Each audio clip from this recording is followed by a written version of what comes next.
नमस्कार विद्यार्थियों, UP TGT PGT Hindi विषय को लेकर परेशान हैं।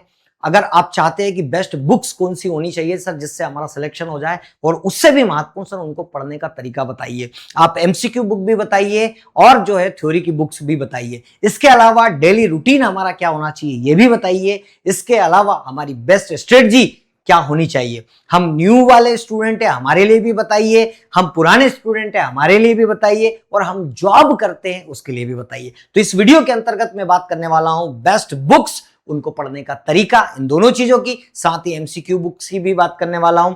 आपका डेली रूटीन क्या होना चाहिए उस पर भी बात करने वाला हूं, जिसमें नए स्टूडेंट, पुराने स्टूडेंट और जो प्रोफेशनल्स हैं उनके लिए भी मैं बात करने वाला हूं। इसके अलावा हमारी बेस्ट स्ट्रेटजी क्या होनी चाहिए। मेरा नाम है सतीश मीणा और मैंने पिछले 10-12 सालों के जो अनुभव है उसका पूरा का पूरा निचोड़ आने वाले 5-7 मिनट के जो वीडियो है इसमें मैं आप सभी को देने वाला हूं। जी हाँ, इस 5-7 मिनट में आपको जो है मैंने लाखों विद्यार्थी ऑनलाइन के माध्यम से पढ़ाए हैं, ऑफलाइन में हजारों पढ़ाए हैं, उन सब की जिज्ञासाएं और जो है उनका अनुभव और मेरा अनुभव, इन सबका निचोड़ इस वीडियो में मिलने वाला है। तो ध्यान रखिएगा, एक एक बात को नोट कीजिएगा और बहुत शांति से इस वीडियो को देखिएगा। जी हाँ, आप सभी विद्यार्थी हैं जो हिंदी साहित्य की तैयारी कर रहे हैं टीजीटी पीजीटी की, उनके सामने सबसे बड़ा लक्ष्य आता है कि सर पाठ्यक्रम क्या है, पढ़ना क्या है। तो आप सभी लोग सबसे पहले तो सिलेबस देखिए। जी हाँ, पहली आपकी पास तैयारी होनी चाहिए कि आपके पास पूरा सिलेबस होना चाहिए और सिलेबस में आप देखेंगे तो 2-3 चीजें देखने को मिलेगी। हिंदी साहित्य का इतिहास, व्याकरण और संस्कृत, ठीक है, ये 2-3 चीजें देखने को मिलेगी। साथ ही आप सब लोगों के लिए एक महत्वपूर्ण बात है कि आप अपनी हिंदी की मौजूदा स्थिति जान सकते हैं। आप बिल्कुल फ्री प्रैक्टिस टेस्ट दे सकते हैं और इसके लिए आपको उत्कर्ष का ऐप डाउनलोड करना होगा और उस ऐप में आप हिंदी के फ्री कोर्स में जाएं टीजीटी के में, वहां पर आपको टेस्ट मिलेगा जो कि बिल्कुल आपका लाइव होगा। तो आप लाइव अटेम्प्ट कर सकते हैं।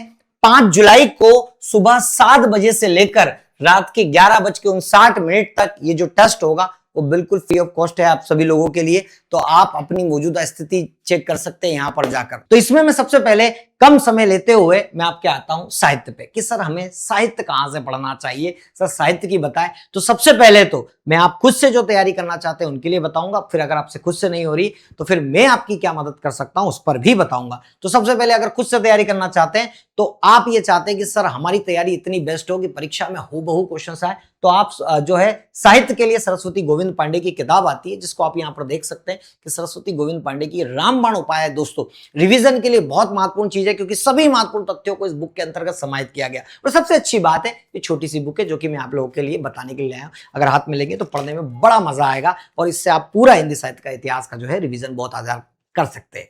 इसके अलावा आप चाहते हैं कि नहीं सर हमें तो जो है थोड़ी कॉन्सेप्ट बनाना है, थोड़ी और किताब चाहिए जिसमें हमें मजा आए कि हम थोड़ा सा थ्योरी टाइप पढ़े, हमें जो है वन लाइनर नहीं है, तो सबसे महत्वपूर्ण आधारभूत किताब आचार्य रामचंद्र शुक्ल की। जी हाँ, यही हमारा आधारभूत पाठ्यक्रम है जो कि हिंदी साहित्य का इतिहास 1929 में आचार्य रामचंद्र शुक्ल के द्वारा प्रकाशित किया गया था। ये वो किताब है, इसको कोर्ट में लेकर भी आप चैलेंज कर सकते हैं। अगर आपने इस किताब से पढ़ा, कोई फैक्ट अगर परीक्षा वाले ऊपर नीचे कर रहे हैं तो आप इस किताब से जो है वो आप केस कर सकते हैं, ये कोर्ट में भी आपकी मान्य होगी। तो ये 2 किताब है जिनसे आप अपनी आधारभूत तैयारी को मजबूत बना सकते हैं। इसके अलावा अगर आप चाहते हैं कि नहीं सर हमें तो और डिटेल चाहिए तो आप डॉक्टर रामस्वरूप चतुर्वेदी जी की भी किताब पढ़ सकते हैं एक एग्जाम्पल के लिए। और चाहते हैं कि नहीं सर और चाहिए तो डॉक्टर नगेंद्र जी की जो है वो हिंदी साहित्य का इतिहास, आप ये किताब भी पढ़ सकते हैं और ये किताब पढ़ के आप बहुत सारी तैयारी को मजबूत बना सकते हैं। लेकिन मैं आपसे कहूंगा कि अगर आप ज्यादा ना उलझना चाहते हैं तो शुरुआत की जो 2 किताब है जो मैंने आपको बताई है, आचार्य रामचंद्र शुक्ल और हिंदी साहित्य का इतिहास, ये जो दोनों किताबें हैं अगर आप ये भी पढ़ लेते हैं तो आपका काम बन जाएगा। छोटी छोटी किताबें हैं और हिंदी साहित्य आपका जो है वो कंप्लीट हो जाएगा। अब आप चाहते हैं कि सर हम व्याकरण के लिए बता दीजिए कि व्याकरण के लिए क्या करें, तो व्याकरण के लिए आप वासुदेव नंदन, डॉक्टर वासुदेव नंदन जी की बहुत छोटी सी किताबें, मैंने कहा ना छोटी छोटी किताबें लेकर आया हूं और सभी ऑथेंटिक किताबें हैं। इनको आप जो है कोर्ट में भी जो है चैलेंज कर सकते हैं। ये वो किताबें हैं जिनकी मैं बात कर रहा हूं अगर आपने यहां से पढ़ा है तो, ठीक है। तो हमारे डॉक्टर वासुदेव नंदन जी की किताब है जो कि आप व्याकरण के लिए पढ़ सकते हैं। व्याकरण के लिए आप मेरे साथ YouTube पर भी जुड़ सकते हैं जहां पर मैंने थ्योरी प्लस एमसीक्यू के साथ पूरा व्याकरण जो है वो ट्रिक के माध्यम से पढ़ाया है, विथ कॉन्सेप्ट के माध्यम से पढ़ाया है। आप मेरी क्लास भी देख लेंगे अगर किताब नहीं भी पढ़ेंगे तो। अगर आपने मेरी प्लेलिस्ट देख ली यूपी उत्कर्ष पे या फिर एमपी उत्कर्ष पे या बिहार उत्कर्ष पे, कहीं पर भी अगर आपने देख ली तो आप जो है वो प्लेलिस्ट को देखकर ही जो है अपना सोल्यूशन बना सकते हैं। अब आप ये कहेंगे कि सर अब हमने पढ़ तो लिया, अब ये बताइए आप कि पढ़ लिया है लेकिन इसके क्या करना, आप एमसीक्यू कहां से लगाएं? तो एमसीक्यू के लिए दोस्तों मैं आपको एक बुक सजेस्ट करूंगा, वो है यूथ पब्लिकेशन की। कौन सी बुक है? यूथ पब्लिकेशन की। ये जो किताब है, अगर आप इतना सब पढ़ने के बाद अगर इससे क्वेश्चंस लगा लेते हैं तो आपका काम दोस्तों बन जाएगा और आप बहुत अच्छे से प्रैक्टिस कर पाएंगे। तो ये तो थी स्ट्रेटजी कि आपको सबसे पहले क्या करना चाहिए। तो सबसे पहले आप लोगों को क्या चाहिए? तो आपको चाहिए पाठ्यक्रम। तो आपके पास क्या होना चाहिए दोस्तों? पाठ्यक्रम होना चाहिए। जब पाठ्यक्रम आपने पढ़ लिया, ठीक है, तो पाठ्यक्रम पढ़ने के बाद ये आप इसको खुद से रीड कर ले। खुद से नहीं है तो कैसे करना है वो भी बताऊंगा। और दूसरे होने चाहिए आपके पास पीवाईक्यू, ठीक है। तो जो आपको मैंने अभी बताया कि अगर आप ये जो यूथ पब्लिकेशन की किताब है उससे पीवाईक्यू लगा ले, ठीक है। तो पाठ्यक्रम पढ़े सबसे पहले, पढ़ने के बाद पीवाईक्यू लगाए और इसके बाद आप एफएलटी लगाए और खुद को जांचे। मैं आपसे एक ही बात कह रहा हूं कि आपको पाठ्यक्रम केवल एक ही बार वन टाइम पढ़ना है और उसके बाद पढ़ने से भी ज्यादा महत्वपूर्ण है आपके एमसीक्यू क्वेश्चंस लगाना। ध्यान रखें, आप पढ़ने से भी ज्यादा महत्वपूर्ण है एमसीक्यू क्वेश्चंस लगाना। जितना ना पढ़े उससे ज्यादा एमसीक्यू क्वेश्चंस लगाएं, क्योंकि आपकी परीक्षा में एमसीक्यू क्वेश्चंस ही आएंगे। अब ये तो थी आपकी किताबें खुद से पढ़ने की।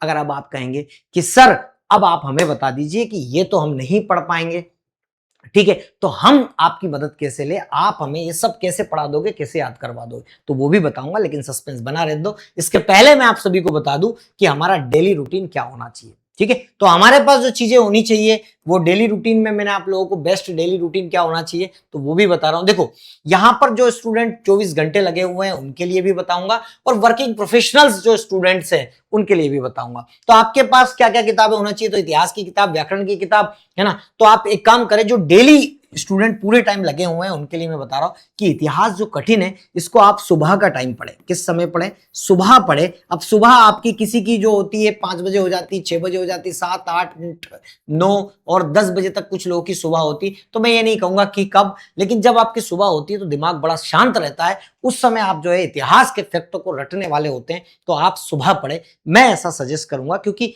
ये समय वो होता है जब हमारी मेमोरी बहुत शार्प होती है। इसके बाद जब दोपहर होती है, सुबह के बाद जब दोपहर होती है तो हमें आलसी आने लगती है और हमारा मन नहीं लगता, या तो खाने के बाद नींद आने लगती है। तो इन सभी के लिए सॉल्यूशन जो है वो आप व्याकरण पढ़े, दोपहर में व्याकरण की जो है वो किताब पढ़े। तो ये आपका सुबह हो गया, ये दोपहर हो गया। और अब बात आती है शाम की। तो देखिए शाम के समय ये तीनों भागों में बांट दिया उन लोगों के लिए जो पूरे टाइम तैयारी में लगे हुए हैं।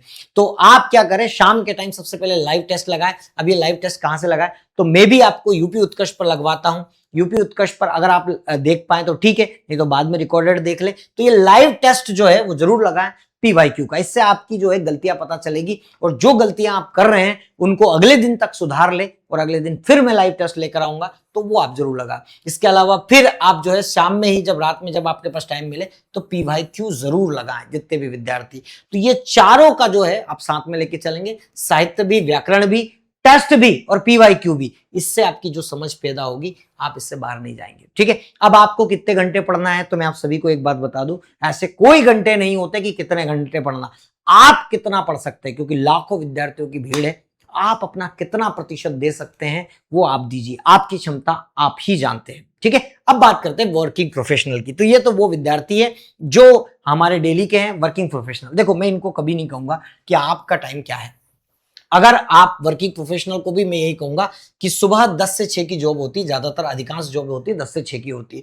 तो आप 2 घंटे सुबह कभी भी निकाल लो, 2 घंटे शाम को निकाल लो। ये 4 पोर्शन है और अगर आप इसको 3 कर सकते हो, इसको भी 3 कर सकते हो, तो इससे बेस्ट कुछ भी नहीं है। तो आप वर्किंग प्रोफेशनल जो है वो अपने हिसाब से टाइम को शेड्यूल कर सकते हैं, उनके लिए कुछ नहीं। वो भी ये वाला रूटीन फॉलो कर सकते हैं कि साहित्य जो है वो, इतिहास जो है वो सुबह पढ़ लिया और बाकी की चीजों को वो शाम को समय दे सकते हैं। दोपहर का उनका समय स्किप है तो आधे घंटा ऊपर नीचे आप कर सकते हैं। तो ये आपके लिए है, ठीक है, वर्किंग प्रोफेशनल जो भी विद्यार्थी है उनके लिए।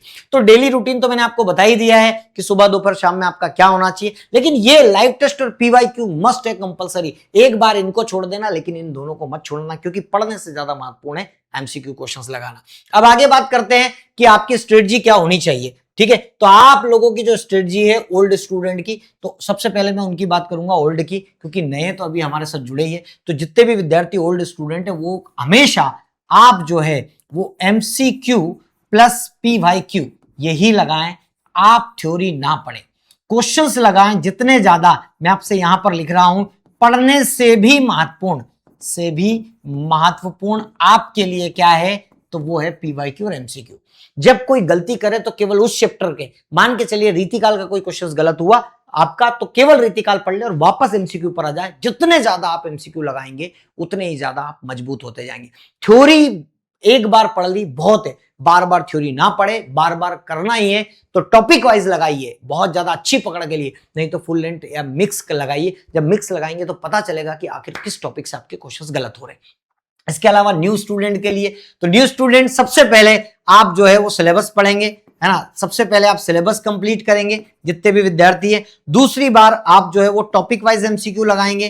क्या लगाएंगे विद्यार्थी? सबसे पहले टॉपिक वाइज लगाएंगे, फिर आपके जो है वो आप पीवाईक्यू लगाएंगे। क्या लगाएंगे? पीवाईक्यू। और जब इसके बाद आप फुल लेंथ टेस्ट लगाएंगे। ठीक है, तो ये क्रम आपका होना चाहिए। तो जो नए स्टूडेंट है सबसे पहले आप सिलेबस पढ़ ले, थ्योरी पूरा कंप्लीट कर ले, जब लगा लिया तो उसी जो सिलेबस कंप्लीट किया तो टॉपिक वाइज एमसीक्यू लगा ले, जो गलतियां उनको सुधार ले, फिर पीवाईक्यू क्वेश्चंस लगा के देख ले, और फिर एफएलटी। ठीक है, अगर आप ये खुद से कर रहे हैं तो ठीक है, अगर खुद से नहीं कर पा रहे हैं, टीजीटी का गुरु बैच 2.0 भी ज्वाइन कर सकते हैं हिंदी के लिए। ये बैच आपका 14 जुलाई से स्टार्ट है। इस बैच में आपको 200 से अधिक घंटे की लाइव क्लासेस, साथ ही पीडीएफ भी मिलेगी, और एमसीक्यू बैच बिल्कुल फ्री इस बैच के साथ, जो आप टॉपिक के पढ़ने के बाद अपना टेस्ट भी जो है वो आप यहां दे सकते हैं। कंप्लीट रिकॉर्डेड बैच भी आपको इसमें फ्री मिलेगा, और टेस्ट सीरीज भी आपको जो है बिल्कुल आपको फ्री मिलेगी इस बैच के अंतर्गत। स्टैंडर्ड और प्राइम दोनों जो है बैच अवेलेबल है। आप अपनी सुविधा और इच्छा के अनुसार ये बैच ले सकते हैं, तो जल्दी कीजिए,